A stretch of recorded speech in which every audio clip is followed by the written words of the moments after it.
We on? Hey, that's good. That's good. Lord, I just pray that that song just there is our prayer for today, Lord. I pray, and first of all, thank you that, your love is so much sweeter than what we've ever experienced, what we could ever experience in this world. And so, Lord, I just pray that today we are pulled in a little closer, Lord.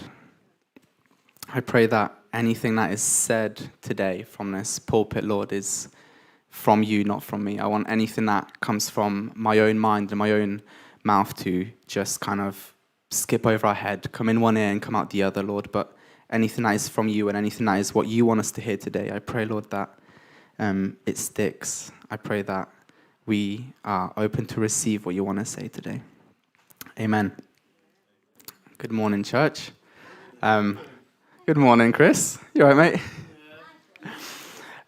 So it is our first Sunday back after Reignite, which was amazing. Unfortunately, I ended up missing the last day, which was at Birchwood, but I was here the other 3 days, and oh man, it was amazing. If you weren't there, then you missed out, and you should feel bad because you missed out real big time. It was really good. God was really moving, and I know I received a lot from it. I know a lot of people in here received a lot from that day. But yeah, it was really great. Today I want to continue with my series, Mountaintops. I feel like God wants to talk to us through things that have happened on top of mountains. And so today I want to talk about the story of feeding the 5,000. And so an interesting, which I actually found out during my research for this, is that, can we have the microphone a bit down in the room? What I found out during my research was that actually the story of feeding the 5,000 is the only miracle in the that is in all four Gospels other than the resurrection. The only two miracles that are mentioned in all four Gospels is the resurrection and feeding of the 5,000. And so I want to talk about that today. For a bit of context, what I want to talk about today, what I'm going to do is I'm going to walk you through this story.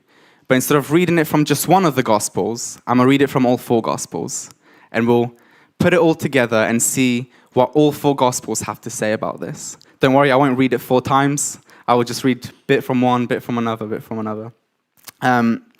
But why am I doing this? Because if you have a look into the 4 Gospels, they all have sort of different approaches to telling Jesus' story. So Mark, for example, right? Mark is a bit to the point. It's the shortest gospel. He kind of gives us the story, but he doesn't go into too much details. He doesn't dwell on things too much. He just kind of says this happened and then kind of carries on. Luke, on the other hand, is a gospel that preaches more to people who are lost, to those who are the least in society. He talks a lot more about justice. He talks a lot more about Jesus helping those in need. John, on the other hand, wrote his Gospels for people who have walked away from faith. He wants to show Jesus as God. In John's Gospel, we see John making a really big effort to say, hey, this Jesus guy, he actually is God. He is the Christ. He is the Messiah. And then Matthew's a bit ambiguous with with the purpose of his Gospel. But I think after talking to Darren, Matthew's goal is to show Jesus as the Messiah to the Jews, to show the Jews that actually, this Jesus guy, he's the one that was spoken of in the Old Testament. And so as we go through the 4 versions of the feeding the 5,000, we'll see those themes quite prevalent. But so where are we at this point in the Bible? So feeding of the 5,000, for context, at this point, the Gospels mention that Jesus just finds out that John the Baptist has been beheaded. His friend, his family has been killed. Not his family, but John the Baptist, being part of his family, has been killed. And so we can imagine Jesus being distraught by that, being in a place where actually he maybe needs to be a bit on his own for a moment. And so they retreat and cross the Sea of Galilee, I believe, and they come to the shore near a city called Bethsaida, and they go up onto a mountain to be by themselves, to kind of have some time on their own, because Jesus has just spent lots of time preaching and healing and doing miracles, and so he and his disciples retreat, have a moment of peace. But what happens is the people around them see them retreating and they follow. And they start going after them. And because they want more of Jesus. They have seen what Jesus has done and they want more of it. And so we get to Mark chapter 6, verse 33, and that's where I'm going to begin reading from. If I can get it.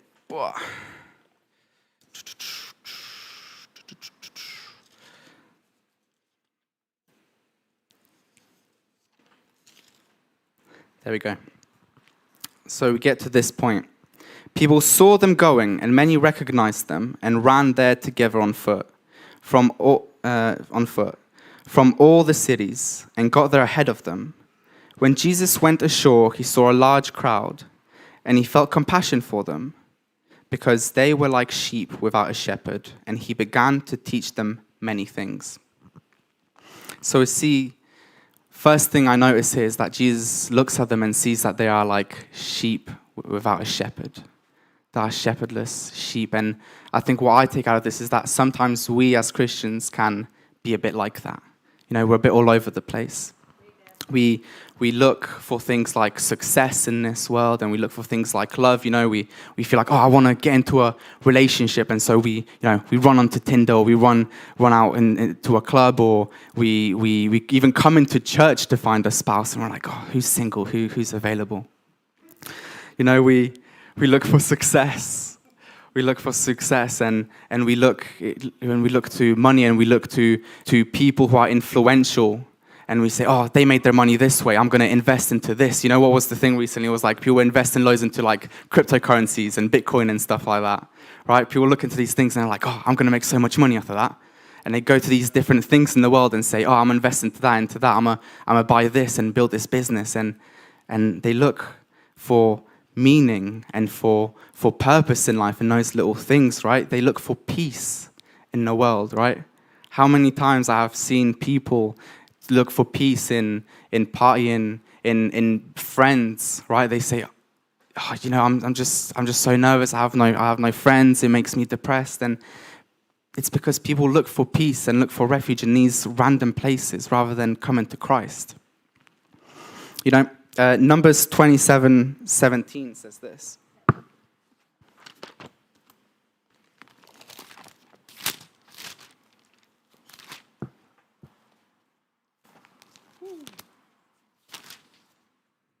You know, I should have given myself bigger thingies so I can flip through these pages a lot faster. Numbers 27:17 says, and this is this point Moses is trying to, find who will be his successor, and he says, "Who will go out and come in before them, his people, and lead them out and bring them into and bring them in." So that the congregation of the Lord will not be like sheep that have no shepherd. When we look at the Old Testament, we see what happens is the Israelites, all the time, no matter what happens, they always walk away from God, right? This is the recurring theme for the Israelites. God saves them, does something great for them. A couple years later, they're already walked off away from him, right? Moses goes up onto the mountain to get the 10 Commandments. Within a couple of days, they're worshiping a golden cow, right? And what happens a lot of the time in church is we lose focus of God just like the Israelites did, right? And so what Moses does is he prays that, someone comes in to lead his people so they're not like sheep without a shepherd.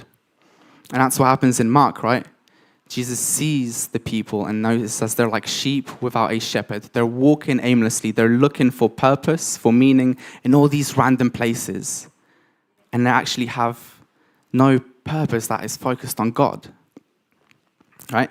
And so what happens next? We see Mark says that Jesus began to teach. He saw that they were like shepherdless sheep, and so he began to teach. And like I said, Mark doesn't go into too much detail usually, and unfortunately, Mark doesn't tell us what Jesus taught. But I think he doesn't tell us what he taught because it doesn't matter. It doesn't matter what he taught in that moment. What matters is that Jesus saw that there were people who had no purpose that was stable, right? They had no ambition for God, right? They had ambition in the world, but God knows that actually our worldly ambitions, they're very momentary. right? They don't last because time goes by and whatever we care about passes, but God is the only stable thing.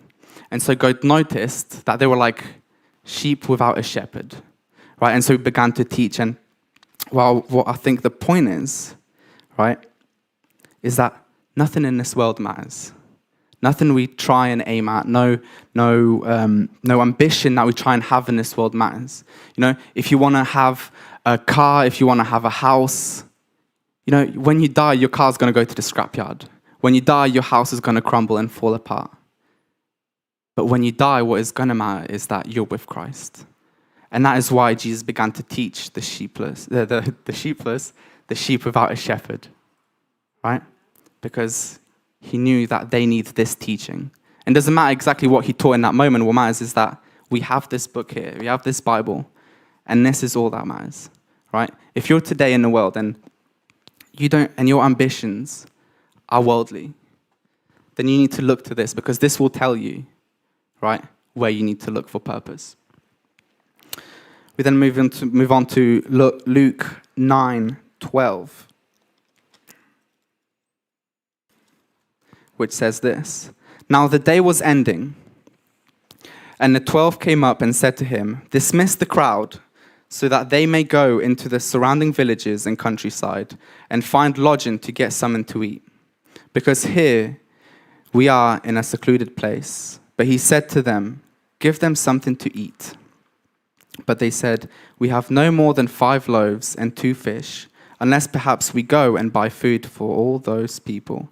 For there were about 5,000 men.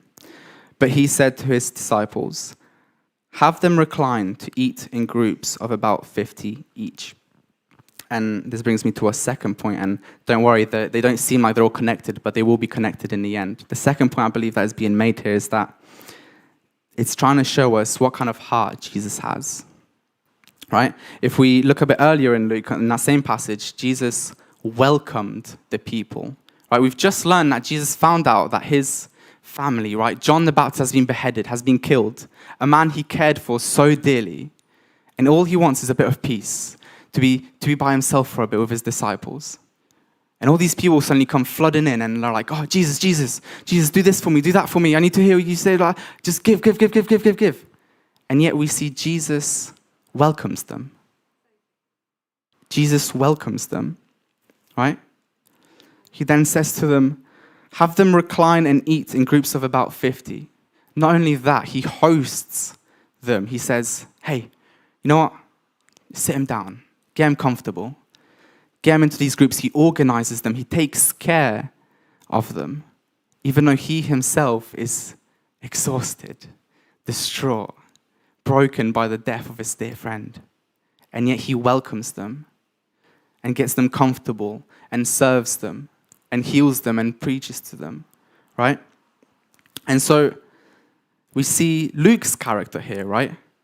The Gospel of Luke is for the least and the lost, and Luke points that to us. You know, if the character of Jesus is here for you, if you need him, right? You might feel like, oh, you know, God seems like he might be a bit busy. You know, all these Christians, he's helping all these people. I don't want to bother him with my problems. You know, God has enough on his plate, but actually, God wants to welcome you. He wants to be there for you. And so Luke, preaching to the least and the lost, right, shows Jesus' character as, you know, I'm here for you. I'm going to help you out, even if you might think that I'm tired or something like that. And what I want to say to those that are saved today, that what's your heart like, right? Because God's heart is to welcome, to host. When he's tired, he provides. What is your heart like today, right?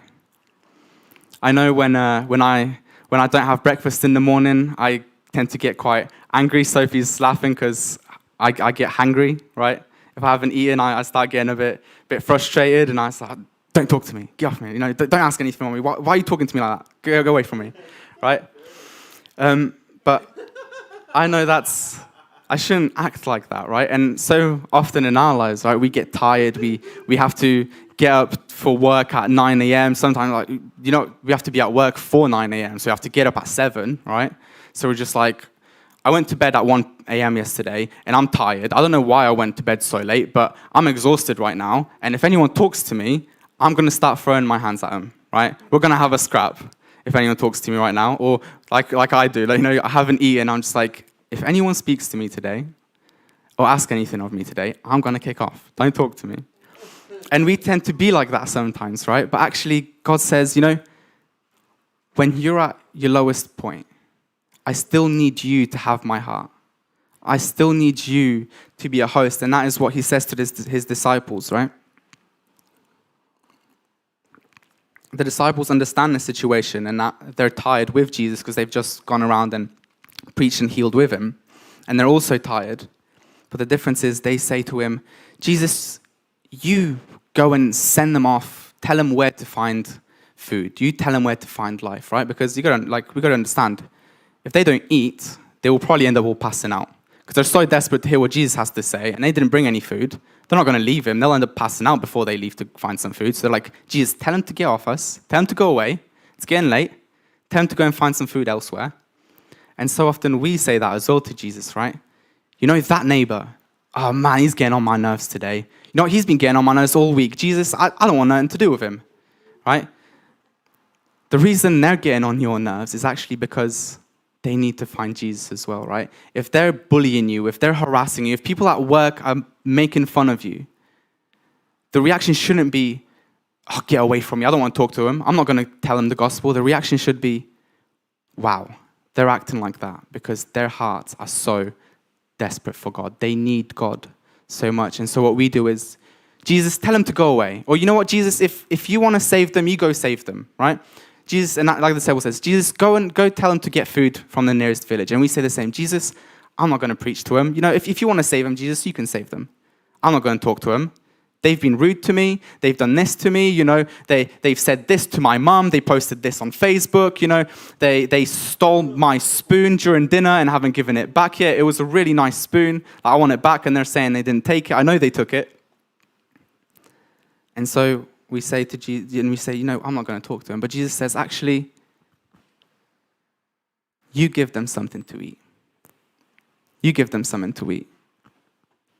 And Jesus is saying, even when you're in a place where you don't want anyone to talk to you, you don't want anyone to ask anything of you, you give them something to eat.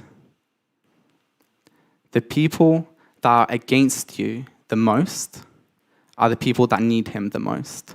The reason the people that harass you act the way they do is because they are also broken. They live in a broken world. And the worst, and we judge people all the time, right? And we say, he's an all right person, he's a bad person.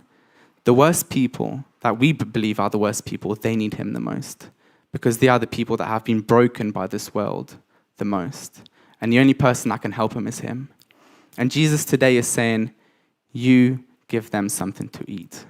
Don't retreat, don't tell them to go away because they're rude to you. No. Go to them, be a host, welcome them. And Jesus leads by example, like I said. He just lost someone. He needs to be by himself. And yet, he is so welcoming. He is so welcoming. So church, where is your heart today? Is your heart aligned with God's heart? When people are against you, are you for them? Or are you also against them? Is it tit for tat, or is it, you hit me, here you go, have some flowers, have a hug? Maybe not literally, if someone hits you, then probably don't give them a hug, right? Because they're going to hit you again, but you get the point, right? Get the point. If someone's attacking you, what you need to do is say, I still love you, and I'm still going to pursue you because Jesus told me to give them something to eat. And so I'm going to give them something to eat. I'm going to tell you the gospel, even if you carry on being rude to me. Then I want to go on to Matthew, right? And like I said, Matthew's a bit, more for the Jews. But I believe that in this specific story, what Matthew tries to do is highlight the scope of the miracle that has just happened, right? And so Matthew 14:19 says, Bring them here to me. And ordering the crowds to sit down on the grass, he took the 5 loaves and the 2 fish and looked up towards heaven. Let's just acknowledge this for a second. 5 loaves and 2 fish, 5,000 people. He blessed the food, and breaking the loaves, he gave them to the disciples, and the disciples gave them to the crowds. And they all ate and were satisfied. 5,000 people ate and were satisfied from 5 loaves of bread and 2 fish. And they picked up what was left over of the broken pieces, 12 full baskets. There were about 5,000 men who ate, besides women and children. I believe that Matthew here is trying to highlight the scope of this miracle. First of all, we have 5 loaves and 2 fish, right? And second of all, he highlights, let me mention this first, 5,000 men, and then he adds, besides women and children. Women and children are not included in that count. I looked it up. They believe that actually the amount of people there was closer to 20,000 rather than 2,000. Because the Bible only tells us how many men there were, but it doesn't count how many women and children. And so actually there's more like 20,000 people here, which now makes this miracle go from insane to what the heck is going on right now? What is happening, right? 5 loaves and 2 fish feeding 20,000 people. Not only that, 12 baskets of leftovers. What? What is happening right here? And I think what happens is sometimes we don't realize and don't remember the scope of what Jesus has done in our lives. You know, we read the story and we name it feeding of the 5,000 because what we forget is actually there were still women and children there. There was more like 20,000 people. It should be called the feeding of the 20,000. That's what happens in our lives a lot of the time. You know, we think to ourselves, oh, why didn't they just say 20,000 for the story? Well, because they did what we do all the time. We forget what Jesus has done in our lives. We say, oh, you know, God is great. He's done so much in my life. But we say that and don't actually remember the time when we were in a dark place and God spoke to us, right?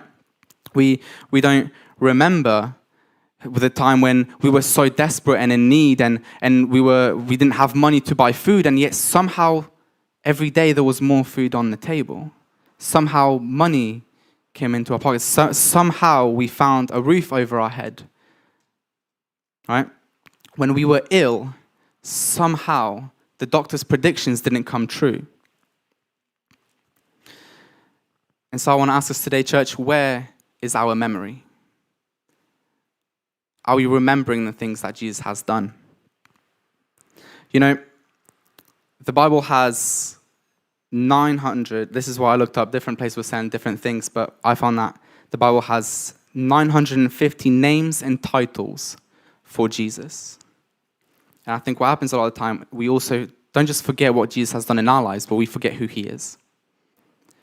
950 names and titles for Jesus in the Bible. That's how many things he is. And sometimes we forget some of those things. Let me read out some of them. Yahweh Jireh, Lord will provide. How often do we find ourselves in life where we think, I don't know what I'm going to do. I don't know how I'm going to provide for my family, right? The roof is leaking. The oven just broke. We've got to have to cook this spaghetti in a microwave somehow, you know, and it's not one of the pre-made the ones that you can make in a microwave. It's you made it at home and then somehow you're trying to cook it in a microwave. It makes no sense. It will explode. I can tell you. I tried it. But we think, you know, who will provide for me? I'm in this place and I just don't know what to do. When we forget Yahweh Jireh, that God will provide. Yahweh Rapha, the Lord who heals. How often we've gone to the doctor and they've told us, you know, you've got this and that. You have maybe this long to live. You will live with this disease, this illness for the rest of your life. And we forget that he is the Lord who heals. We start panicking. We start thinking, what am I going to do? Our eyes are fully focused on this thing in front of us, and we forget the great scope of God. And we forget that he is Yahweh Rapha, Lord who heals. Yahweh Mikadesh, Lord who sanctifies. And I think this is a big one, a really big one. I know it's been a big one in my life. We think, Yahweh Mikadesh, Lord who sanctifies. We think, Lord, I have done so many things in my life. I have gone against you. I have done this and that. Lord, I've been saved for the past 6 years, and I am still living in sin. I've been saved for 6 years, Lord, and I still can't shake this addiction off.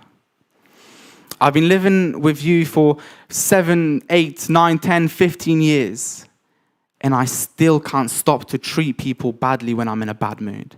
And I still can't get myself to love my enemies, Lord. But he is the Lord who sanctifies, and we forget that actually he makes us holy. And we think, right, but that's fine, but it doesn't change that I'm still doing this thing. Well, it's when you realize how great he is. It's when you remember the things he's done in your life. It's when you start remembering and constantly reminding yourself that actually, if it wasn't for him, you wouldn't be here today. If it wasn't for him, you'd be down in darkness right now. You'd be still surrounded by terrible friends. You'd be desperate if it wasn't for him. When you start realizing this, when you start realizing that actually he fed 20,000 people, not just 5,000, when you start realizing that God has 950 names and titles in the Bible that all mean different things because he is so many things, he has so many things for you, it's when you start remembering this, when you start actually realizing the scope of God, how great he is, how big he is. And then when we start realizing that, then we start actually thinking and feeling, maybe actually I shouldn't be doing this. Because what happens is we start living in sin and it becomes normal. It starts becoming a habit, right? We treat people a certain way and we say, oh, that's just who I am. It's just my character. I've heard this so many times. I'm sorry, but it annoys me a lot as well. I've done this as well. It's like, oh, I'm sorry I did that. That's just who I am. That's my personality. I'm just like, that's no excuse. That's no excuse. You can't treat people like this and then say, it's just my personality, right? And God is saying, I love you and I want you to be better. And I need you to realize that actually I've done so many things in your life and I can do so much more. I need you to remember that I am the Lord who will provide. I am the Lord who will heal. I am the Lord who sanctifies you and makes you holy. I am the Lord who declares victory in places where you are feeling like you will be defeated. Right? And it's when we realize these things and we remember how great he is, that's when we start thinking, actually, this God is, he's not just a God, he is the God. And when we realize that he is the God, he is a real living God, then we start changing our heart because we start feeling, actually, maybe I should pay a bit more attention to how I behave, I was in a really dark place once, and I saw him come through for me. I need to start, behaving like he did that. Because sometimes we behave as if God didn't do what he did. We were in a dark, dark place, and we behave like he never took us out of that because we carry on living terribly.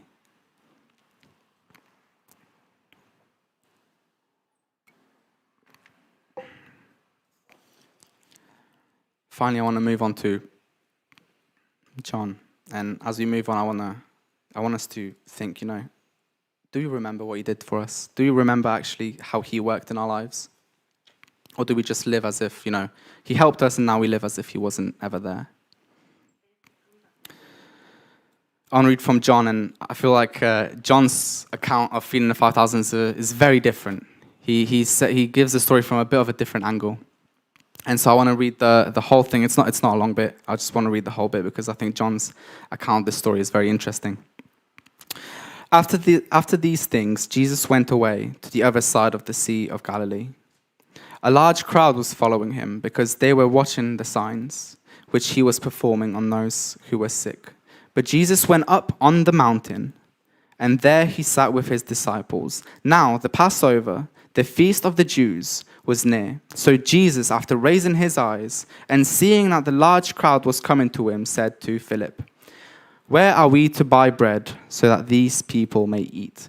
But he was saying this only to test him, for he himself knew what he intended to do. Philip answered him, 200 denarii worth of bread is not enough to feed them, for each to receive just a little bit, just to show the scope of this. A denarii is a day's wage, so 200 days of wages would not feed them. One of his disciples, Andrew, Simon Peter's brother, said to him, "There is a boy here who has 5 barley loaves and 2 fish.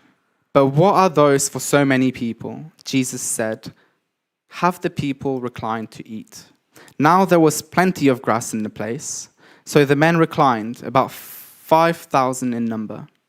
Jesus then took the loaves, and after giving thanks, he distributed them to those who were reclining. Likewise also of the fish, as much as they wanted. And when they had eaten their fill, he said to the disciples, "Gather up the leftover pieces so that nothing will be lost." So they gathered them up and filled 12 baskets with pieces from the 5 barley loaves, which were left over by those who had eaten. Therefore, when the people saw the sign which he had performed, they said, "This is truly the prophet who is to come into the world." Like I said earlier, John's character is to show us that Jesus is God, that he is the Messiah. And I want to talk about that a little bit. I want to tell you today, if you don't believe that Jesus is God, if you don't believe that he is a Messiah, then I'm sorry, but you're wrong. I feel like as Christians, we're very wishy-washy about this sometimes. We say, I believe that the God of the Bible is the real God, but, if someone wants to believe someone else, then that's fine. No, I'm sorry, but today, if you believe that Jesus is not God, if you believe that this isn't the only authority we should listen to, right? If you don't believe that he is the only one who can save, then you're wrong. You are wrong, and I'm sorry. I'm not even sorry. You're just wrong, and you need to understand that. You know how I know you're wrong? Because I've seen miracles happen. I've seen people pray for an old lady in church who was in a wheelchair. She could walk, but she really struggled. She was really weak. I've seen someone pray for her, and for the first time after years in a church, I've seen her walk up a set of stairs because God gave her strength. I've seen a group of teenagers go absolutely crazy in the middle of Northampton because they saw a healing right in front of them. Because they've seen one of their mates be in pain and suddenly not be in pain. Going absolutely crazy. I've seen and heard testimonies of people being healed from unhealable diseases. And that's how I know he is real. And you can say, the science says this, and there's all these other religions, and there's inconsistencies in the Bible. You're wrong. You're wrong. I don't care what your conclusion is. I don't care how much research you have done. If you have not concluded that Jesus Christ is Lord, that he is God, then you are wrong. I have heard him talk. I talk to him on a daily basis. How can you tell me that he isn't real? I know people who have seen him. I know people who have physically seen him, who have physically heard him. I don't care what your conclusion is. And if you don't believe that he is Lord, then you are wrong. Me and Sophie talked about this a while back, right? So many people go around and they look into the science and they say, this one gets me. They say, I got to test out all the different religions. I got to go and see, I got to see with the Muslims, I got to see with the Buddhists, I got to see with the Christians, and then I'll decide which God is real. It's not up to you to decide which God is real. It's not up to your research to decide which God is real, right? You don't decide what facts are. Facts aren't subjective. They aren't for us to decide. They're objective, right? They have a real reality in this world. And so it's not for you to decide what the facts are. It's not for you to decide whether God is real. Because the matter of fact is that he is. And his name is Jesus Christ. And I'm so sorry, but if you don't believe that, then you're just wrong. I am only 21 years old, but I've seen enough things to supply me for the rest of my life with faith that he is real. He's spoken to me enough for me to know that he is real.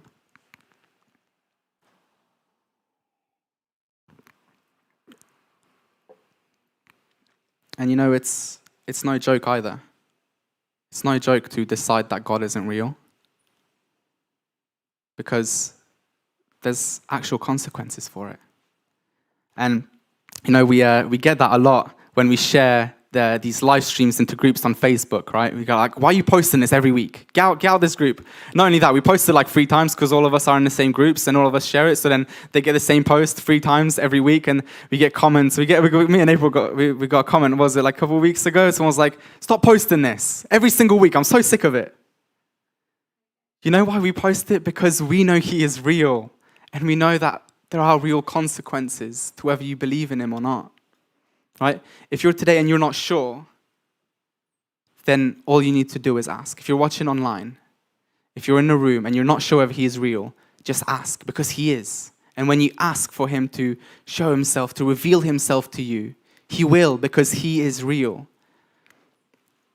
And all of us here are so desperate to show you guys that he is real, because we know that what comes after this life is so amazing, it's so insane, right? It's oh man. And we're just so desperate for you to hear it as well. That's why we post into your groups on Facebook 3 times a week. You know, every Sunday you get all these posts, because we just need you to hear this. You know, there is a God out there. No matter what you decide, no matter what you think, he is there. And you need to believe in him, because he wants you in his family. He wants to love you. You know, if your ambitions are in this world, if your ambitions are to have a big house, to have a nice car, right? I'm sorry to tell you, but time moves forward, right? The car's gonna rust. It's gonna go to the scrap, you know? It's gonna probably in a couple of years turn into, like, I don't know, they recycle things, I don't know, they'll probably make a metal cup out of it or something, right? Your house will deteriorate. It will fall over. An earthquake will happen. It will be gone. Right? All your success, you know, you'll build this massive, amazing business. Wow, I'm so proud of myself. And then the economy crashes and your business goes under. Time moves forward. Your ambitions, I'm sorry to say this, but they just don't matter. You know, you're going to die one day. And how are you going to take that car with you? How are you going to take all these things that you want and that you gathered on this earth? How are you going to take that with you? You're not. There's only one thing that you're going to take, and that's your faith in what you've done for Christ. You know, and if you know Jesus today, then I feel like we need to be like that little boy. We need to be like that little boy. Because, and I think this is what I've been feeling recently a lot. I think we need to realize that. And again, going back to the point I just made, nothing matters. None of it. Nothing matters. If you read far enough in the Bible, you'll find out that actually this world's going to get destroyed. And God's going to make a new world. Right? And a new heaven and a new earth, the Bible says. There will come a time where, you know, we think about it and you think, oh yeah, God's going to destroy this world, and all these bad things, all sickness and disease and war and pain, it's all going to pass. But all our accomplishments, all that we've done on this earth, that's going to pass as well.